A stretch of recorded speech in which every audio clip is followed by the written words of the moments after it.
राजेंद्र सिंह शेखावत जी, आप लोगों ने कहा था मंदिर वहीं बनाएंगे और फिर आगे बढ़ते बढ़ते आपने कहा कि तारीख भी बताएंगे।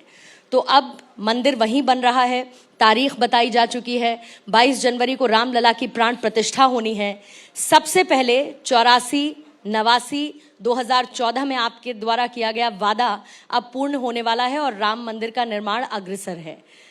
जहन में इस वक्त उसको लेकर क्या चल रहा है कि एक वायदा किया था और उस वायदे को अब पूरा कर रहे हैं आप लोग? देखिए, वायदा मात्र नहीं था।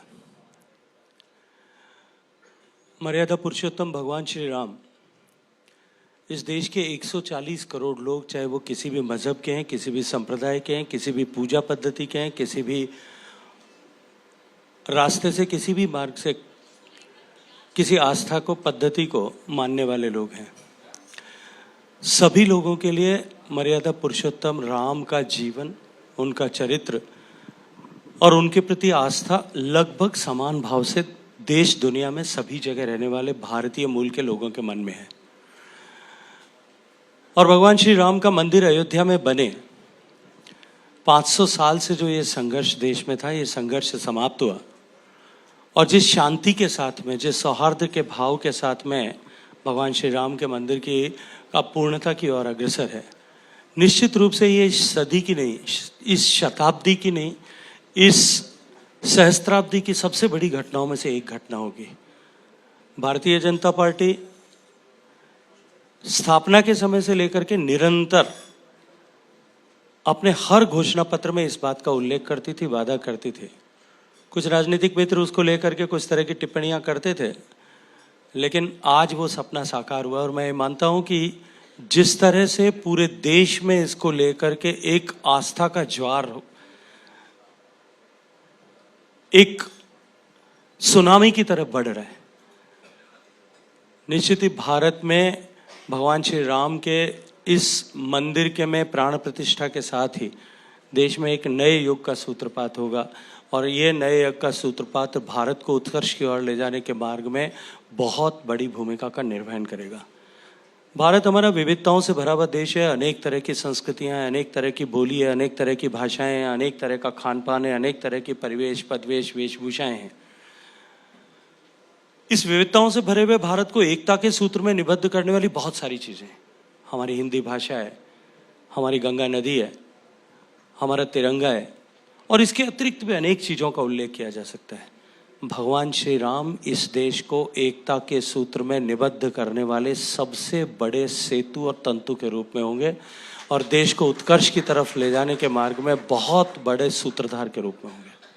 और इसीलिए बीजेपी ने नारा यह दिया कि सदियों की प्रतीक्षा पर लग रहा है विराम, सदियों के परिश्रम से बन रहा है भव्य राम का धाम। लेकिन प्रधानमंत्री जी ने बैठक की और उस बैठक में यह भी कहा कि आप आस्था रखिए लेकिन अग्रेशन न दिखाइए। इस बात के मायने क्या हैं? देखिए, किसी भी आस्था के ज्वार के चलते हुए किसी दूसरे व्यक्ति की भावनाओं का, किसी समाज की भावनाओं का असम्मान न हो और इसको विजय के प्रतीक के रूप में नहीं, इसको सामूहिकता के भाव से लिया जाए। ये किसी व्यक्ति की, किसी विचार की विजय नहीं है, ये भगवान श्री राम जो देश को एकता के सूत्र में बांधने वाले सेतु हैं, तंतु हैं, उनके प्रति देश की आस्था की सामूहिक जो है वो पूर्ति का विषय है। इसलिए किसी एक समूह ने, समाज ने इसमें कोई विजय प्राप्त की हो, ऐसा भाव देश में न हो। यह हमें बांटने के बजाय जोड़ने वाले तंतु के रूप में हो। भगवान श्री राम का जन्म, चाहे मैं किसी भी पूजा पद्धति, किसी भी धर्म मजहब से आता हूँ, सबके लिए प्रेरणा का स्रोत है, सबके लिए आदर्श हैं और वो मर्यादा पुरुषोत्तम राम का आदर्श जीवन ही हम सबके लिए आदर्श बना रहे। इस दृष्टिकोण से माननीय प्रधानमंत्री जी ने इस तरह का आह्वान देश से किया है। लेकिन आपने कहा कि एकता के सूत्र में पिरोने का काम प्रभु श्री राम और प्रभु श्री राम का ये मंदिर करता हुआ नजर आ रहा है, लेकिन उसके बावजूद क्या आपको लगता है सर कि एकता के सूत्र में हर कोई बंधा हुआ इस भव्य और दिव्य समारोह के लिए नजर आता है? क्योंकि ऐसे बहुत सारे लोग हैं जिनके स्टेटमेंट्स आते हैं जब वो कहते हैं कि राम मंदिर को हाईजैक बीजेपी ने कर लिया है।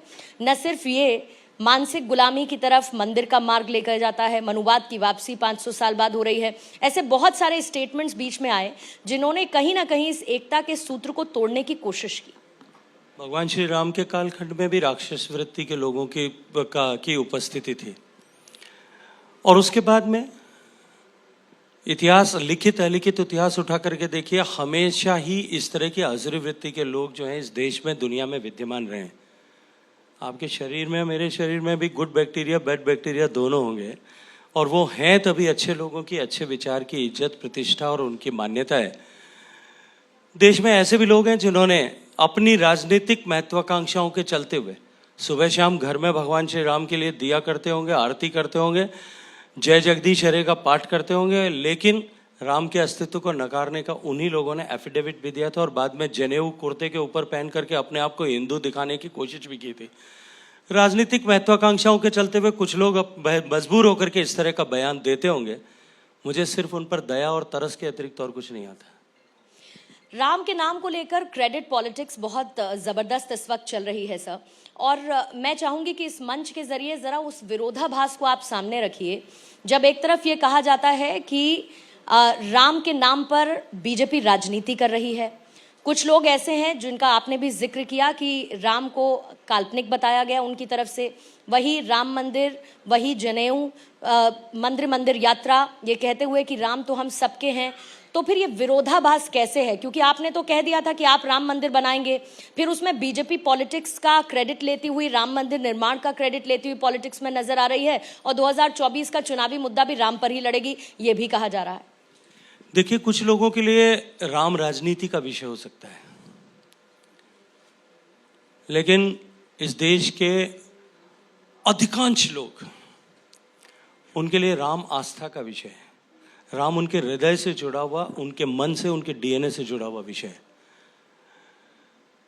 मुझे एक विषय समझ नहीं आता, जब हम जय श्री राम बोलते हैं तब तो ये कहते हैं कि हम राम की राजनीति कर रहे हैं, और जो लोग राम को नकारने के लिए एफिडेविट फाइल करते हैं वो राम के नाम पर राजनीति नहीं कर रहे हैं। ये दोहरी सोच और मानसिकता इस देश में कैसे चल सकती है? देखिए, देश अच्छी तरह से समझ गया है कौन देश को बांटना चाहता है, कौन देश को तोड़ना चाहता है, कौन देश को धर्म और मजहब के आधार पर अलग अलग टुकड़ों में बांटकर, जाति के आधार पर, ऊंच नीच के आधार पर, गरीब अमीर के नाम पर देश को बांट करके जो संस्कार उन्होंने अपने संस्थापकों से लिए, उन संस्थापकों से लिए हुए संस्कारों के आधार पर देश को बांट करके अपनी राजनीतिक महत्वाकांक्षाओं को पूरा करना चाहते हैं। देश पहचान गया है, तभी हाशिए पर सिमटते सिमटते सिमटते अब तो एक कोने में खड़े हुए दिखाई दे रहे हैं। इसी में एक नाम और जुड़ता है गजेंद्र सिंह शेखावत जी, और वो नाम है असदुद्दीन ओवैसी का। और थोड़ा सा डिटेल में इसीलिए मैं उस पर बात करना चाहती हूँ कि अगर हम इतिहास उठाकर देखेंगे, जिन्ना की 2 नेशन थ्योरी, ओवैसी का बयान आता है कि मुसलमानों अपनी ताकत को बचाए रखना, वरना तुम्हारी मस्जिदें तुमसे छीन ली जाएंगी। क्या ओवैसी एक नया परसेप्शन या उस 2 नेशन थ्योरी की तरफ देश को एक बार फिर से बढ़ाते हुए या धकेलते हुए नजर आते हैं अपने इन बयानों के साथ? देखिए, भारत माता को अब विभक्त करने का कोई विचार भी इस देश में जन्म भी नहीं ले सकता और पनप भी नहीं सकता। इस बात को आप बिल्कुल रिकॉर्ड पर रख करके रखिए।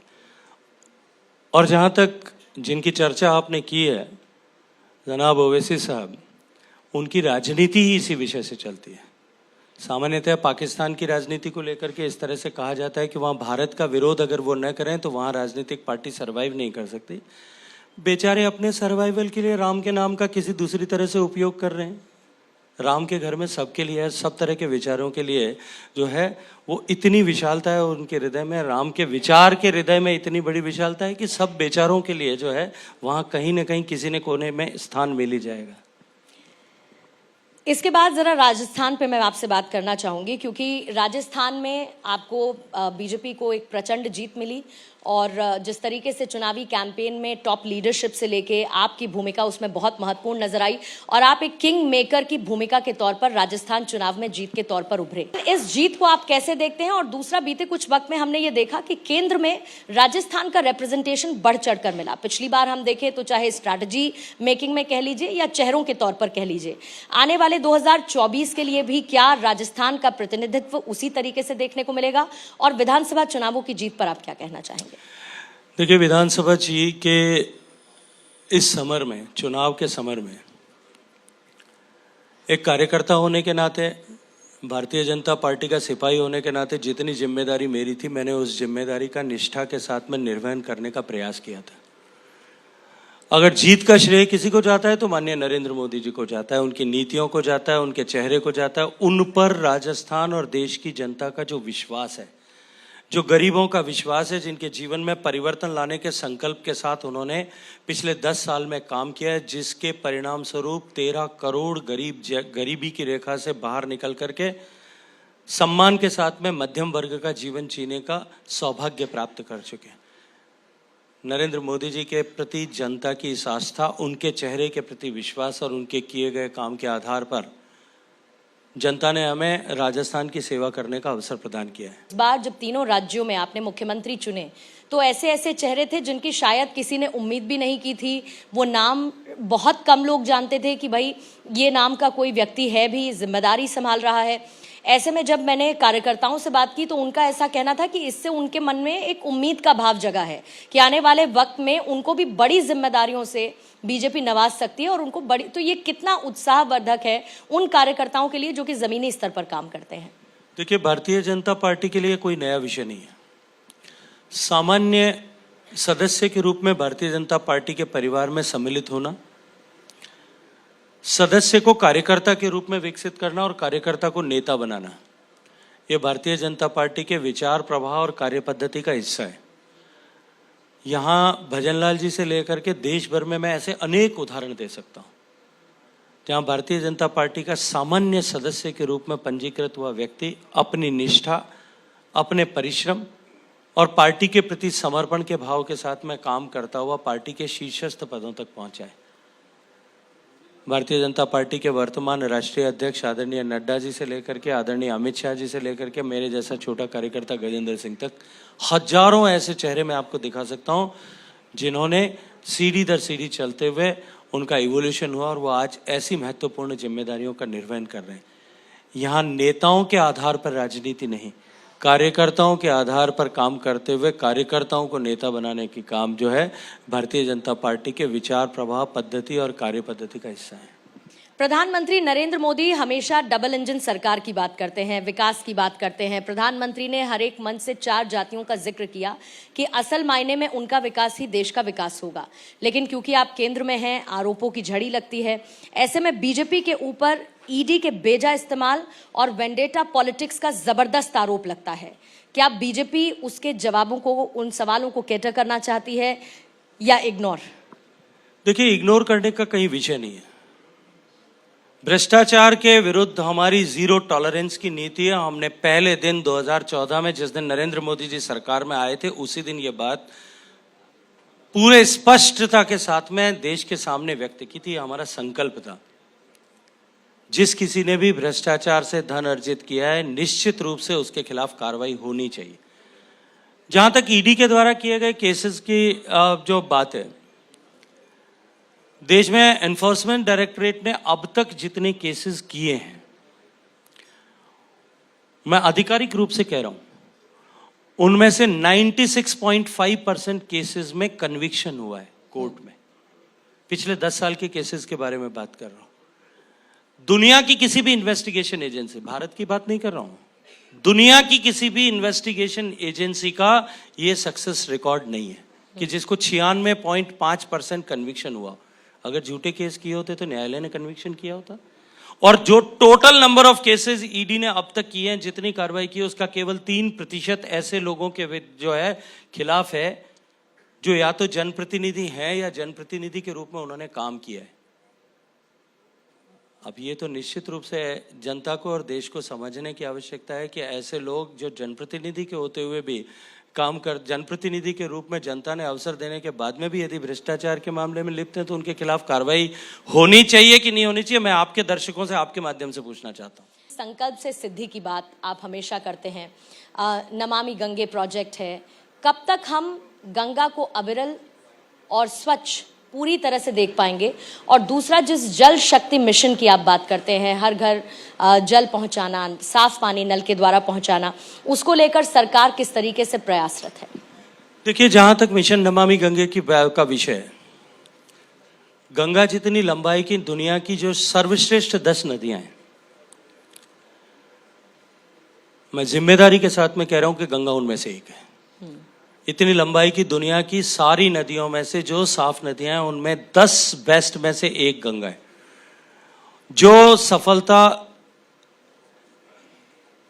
इंग्लैंड ने लंदन से होकर के बहने वाली थेम्स नदी के गुणवत्ता में सुधार को प्राप्त करने में 30 साल लगा करके की, जो सफलता जर्मनी ने राइन को शुद्ध करने उसको निर्मल बनाने में 25 साल लगा करके की, डैन्यूब में जो सफलता स्वीडन ने 3 दशक से ज्यादा समय में अर्जित की, वो सफलता नरेंद्र मोदी जी के नेतृत्व में 8 साल में गंगा में प्राप्त की। और जबकि उसके उलट परिस्थितियां, मैं जब एक बार स्वीडन में स्टॉकहोम वाटर वीक में गया था, वहाँ स्वीडन के महाराजा साहब, महारानी और उनके साथ में ब्रिटेन और जर्मनी के प्रतिनिधि, हम सब लोग एक ही डिनर टेबल पे बैठे थे।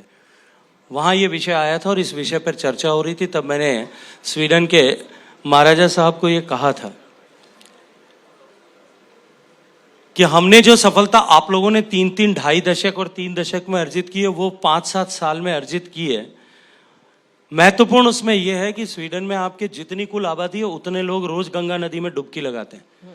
जितने लोग एक वर्ष में स्वीडन में दिवंगत होते हैं, उससे ज्यादा लोगों का अंतिम संस्कार रोजाना गंगा नदी के किनारे पर होता है।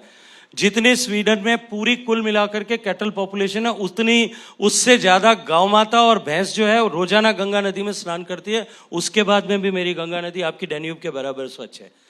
और ग्लोबली पिछले 10 साल को ग्लोबल डिकेड ऑफ रिस्टोरेशन ऐसा मानते हुए यूनाइटेड नेशंस ने दुनिया भर के देशों से ऐसे रिस्टोरेशन के प्रोजेक्ट्स पर की एंट्रीज को इनवाइट किया था। और मैं गर्व के साथ में आपके दर्शकों के सामने ये कह सकता हूं कि नरेंद्र मोदी जी के नेतृत्व में मिशन गंगे ने जिस तरह से काम किया है, यूनाइटेड नेशंस ने इसको टॉप 10 इनिशिएटिव्स में 5वें स्थान पर स्थान दिया। इसलिए गंगा नदी को अविरल बनाना, निर्मल बनाना, आज गंगा नदी निश्चित रूप से अविरल है। हमने जिस तरह से ई फ्लो को इंश्योर किया है, उसके लिए नोटिफिकेशन किया, उसके बाद गंगा नदी का प्रवाह अविरल हो और बना रहे, इसको सुनिश्चित कर पाए। जहां तक निर्मलता का प्रश्न है, आज गंगा अपने उद्गम स्थल से लेकर के ऋषिकेश तक, मैं आप सब से पूरी जिम्मेदारी के साथ में कह रहा हूं कि आप जाइए, उठाइए, अंजलि भर पानी को पीजिए, आपको किसी तरह की कोई भी समस्या नहीं होगी। इसकी जिम्मेदारी मैं यहाँ बैठ करके ले सकता हूँ। और उससे नीचे से लेकर के भी बंगाल तक, जहाँ एक समय था तब कानपुर में पानी में हाथ डाल करके गंगा नदी में पुंगली बाहर निकालते थे तो काली हो जाती थी, आज उस कानपुर में हिल्सा मछली और डॉल्फिन दोनों दिखाई देती है। वो इस बात की गवाह है, जलीय जीवन इस बात का गवाह है कि पानी सुधर गया। और पूरी गंगा नदी के प्रवाह क्षेत्र में, जो लगभग 2600 किलोमीटर से कुछ ज्यादा है, उस पूरे प्रवाह क्षेत्र में गंगा नदी, जो एक नदी के पानी से ग्लोबल स्टैंडर्ड्स पर अपेक्षा है, उन सारे मानकों पर खरी उतरती है। क्योंकि इन्हीं कामों को लेकर आप जनता के बीच जाते हैं। प्रधानमंत्री जी भी कहते हैं कि अंतिम पंक्ति में बैठे हुए व्यक्ति तक योजनाओं का लाभ पहुंचना चाहिए, और जाहिर है कि एक मंत्रालय संभालते हुए उसकी जिम्मेदारी और उस कर्तव्य को आप पूरा करते हुए नजर आ रहे हैं। लेकिन उसके बावजूद एक विपक्षी गठबंधन तैयार हुआ, इंडिया अलायंस, और वो अलायंस आपको लगता है कि अपॉर्चुनिस्ट ग्रुपिंग है, ऐसा क्यों लगता है? देखिए, ऐसे सारे लोग जिसमें एक चारा घोटाले वाले हैं, एक जमीन घोटाले वाले हैं, एक नौकरी घोटाले वाले हैं, एक किसी और तरह के घोटाले वाले हैं, अलग अलग तरह के घोटालेबाज अपनी चमड़ी को बचाने के लिए इकट्ठे होकर के अपने किए गए भ्रष्टाचार के चलते हुए जिस अंजाम को भुगतना अब उनके लिए अवश्यंभावी हो गया है, टालने के योग्य नहीं बचा है, तब अपनी चमड़ी बचाने के लिए एकत्रित हुए हैं। पिछले दिनों एक चर्चा चली सर कि 1 नेशन 1 इलेक्शन, लेकिन इसके साथ साथ 1 नेशन 1 इलेक्शन 1 लीडर पर गजेंद्र सिंह शेखावत के विचार क्या हैं? देखिए, 1 नेशन 1 राशन पूरा हो चुका है, 1 नेशन 1 इलेक्शन होना चाहिए। देश की जनता अब इसके बारे में विचार करने लगी है, देश के लोगों ने इस पर चिंतन करना, चर्चा करना प्रारंभ किया है। और लोकतांत्रिक व्यवस्था में राजनीतिक दल अपनी इच्छाओं, महत्वाकांक्षाओं को लेकर के अपने इतर विचार रख सकते हैं, लेकिन जब देश की जनता ये ठान ले और ये तय कर ले कि हमें उस रास्ते पर जाना है, तब वो रास्ता निश्चित रूप से बनता है। क्योंकि जन भावना पानी के प्रवाह की तरह होती है, जो अपना रास्ता खुद तय करता है। जन भावना आज इस बारे में बनने लगी है, लोग इस बारे में चर्चा और विचार करने लगे हैं, और ये विचार जो आज बीज रूप में, निश्चित रूप से ये विचार जो है ये प्रकट होगा, ये बड़ा होगा, ये फलदायी होगा और देश के लिए निश्चित रूप से जो है ये विचार बहुत अच्छे फलदायी वृक्ष की तरह बनेगा। लेकिन आप 2024 में जीत का दावा कर रहे हैं, 403 पार की बात करते हैं, लेकिन क्या बीजेपी को कोई भी चुनौती नहीं लगती? क्या दक्षिण में बीजेपी जिस तरीके से मेहनत कर रही है, आगे बढ़ रही है, इसमें कोई दो राय नहीं है, लेकिन क्या वो चैलेंज हो सकता है? और दक्षिण से इतर महाराष्ट्र में क्या बीजेपी अपने लिए कोई चुनौती देखती है? देखिए, मुझे लगता है कि राजनीति के क्षेत्र में ऐसा कोई नहीं कह सकता कि हमें कोई चुनौती नहीं है। सर्वत्र, सर्व जगह, सर्वदूर सभी तरह की चुनौतियां हैं। मैंने तो कहा था कि हम सबके मन में, मस्तिष्क में, शरीर में भी अलग अलग तरह के विचार और अलग अलग तरह की चीज़ें चलती रहती हैं। चुनौतियां हैं और बिना चुनौती के संघर्ष का आनंद भी नहीं है, विजय का आनंद भी नहीं है। इन चुनौतियों के बीच में ही देश हमें स्वीकार करे, हम पूरी प्राण प्रण की ऊर्जा के साथ में उसके लिए काम करेंगे। पिछले कुछ दिनों हमने प्रधानमंत्री जी को देखा, तस्वीरें बहुत पुरानी नहीं हैं, जब वो ईस्टर समारोह में शामिल हुए, क्रिसमस का मौका था, उन कार्यक्रमों में सम्मिलित हुए और उस पर विपक्ष ने चुटकी ली ये कहते हुए कि यहाँ तो प्रधानमंत्री जी पहुंच रहे हैं लेकिन मणिपुर अभी भी अनएड्रेस्ड है और उसको लेकर कोई बात नहीं कर रहा। देखिए, मुझे लगता है कि मणिपुर के विषय को लेकर के जो लोग हम पर छींटाकशी कर रहे हैं या लांछन लगा रहे हैं, उनके पास में उनको अपने गिरेबान में झांक करके देखना चाहिए। मणिपुर में जिस तरह के हालात बने, इसको कुछ महीने हुए हैं। इसी मणिपुर में 2.5 साल तक लगातार इस तरह की परिस्थिति बनी रही थी। उस समय देश के प्रधानमंत्री कौन था और वो कितनी बार गए थे? प्रधानमंत्री छोड़ दीजिए, गृह मंत्री भी नहीं गए थे। इसलिए उन लोगों के पास में इस तरह का लांछन लगाने का, इस तरह की छींटाकशी करने का अधिकार नहीं है। ये ऐसे लोगों की जमात है जो अपने किए को भूल जाते हैं और अपने किए को भूल करके दूसरों के ऊपर छींटाकशी करने की कोशिश करते हैं। देश जानता, समझता, पहचानता है। देश में जो विरोधी गतिविधियां हैं उनसे तो बीजेपी निपट लेगी, लेकिन अगर अंतर्राष्ट्रीय स्तर पर, और अंतिम सवाल की तरफ मैं आगे बढ़ रही हूं, अंतर्राष्ट्रीय स्तर पर अगर चुनौतियों की आप बात करें, बॉर्डर पे टेंशंस की बात करें, चीन की बात करें, इनसे निपटने के लिए क्या फुल प्रूफ प्लानिंग बीजेपी के पास है? दूसरा, एक बार फिर से लक्षद्वीप वर्सेस मालदीव्स को लेकर एक बहस चल पड़ी है और ये कहा जा रहा है कि उसमें चाइना के अपने इंटरेस्ट हैं और इसीलिए वो उसको इन्फ्यूज कर रहा है, उसमें घी डालने का काम कर रहा है। इन चैलेंजेस से तो 2-4 लगातार बीजेपी हो रही है, सरकार हो रही है, तो इनके लिए फुल प्रूफ प्लानिंग क्या है कि इनको हम ठीक जगह पर इनके रख सकें? देखिए, वैश्विक परिदृश्य में भारत की परिस्थिति जिस तरह से बदली है, भारत की महत्ता आदरणीय नरेंद्र मोदी जी की कूटनीतिक स्ट्रेटेजिक प्लानिंग के चलते हुए जिस तरह से बढ़ी है, आज दुनिया का कोई भी प्लेटफॉर्म, चाहे वो यूनाइटेड नेशंस का प्लेटफॉर्म हो, G20 का प्लेटफॉर्म हो, G7 का प्लेटफॉर्म हो, कॉमनवेल्थ का प्लेटफॉर्म हो, भारत के हितों के विरुद्ध किसी तरह का निर्णय हो सके या भारत के हितों को इग्नोर करके या भारत को इग्नोर करके किसी तरह का निर्णय हो सके, इसकी संभावना नहीं है। आज भारत की हैसियत और ताकत जिस तरह से वैश्विक परिदृश्य में बनी है, हमने अनेक बार देखा। सीए के कानून के बनाने के विषय से लेकर के मैं अनेक उदाहरण दे सकता हूं, जब इस तरह की दूषित मानसिकता के लोगों ने अनेक तरह के प्रयास किए, भारत के अंदर भी किए, भारत के बाहर भी प्रयास किए, लेकिन पूरे विश्व का जनमत जो है वो भारत के साथ में खड़ा था। भारत की संप्रभुता, भारत की सार्वभौमिकता और भारत की एकता, इस पर क्लेश मात्र भी कहीं किसी तरह का संकट न तो मैं आज देखता हूं और न आने वाले समय में भी कहीं देख पाता हूं। और इसी राष्ट्र प्रथम की बात के साथ बहुत बहुत शुक्रिया गजेंद्र शेखावत जी हमारे साथ जुड़ने के लिए।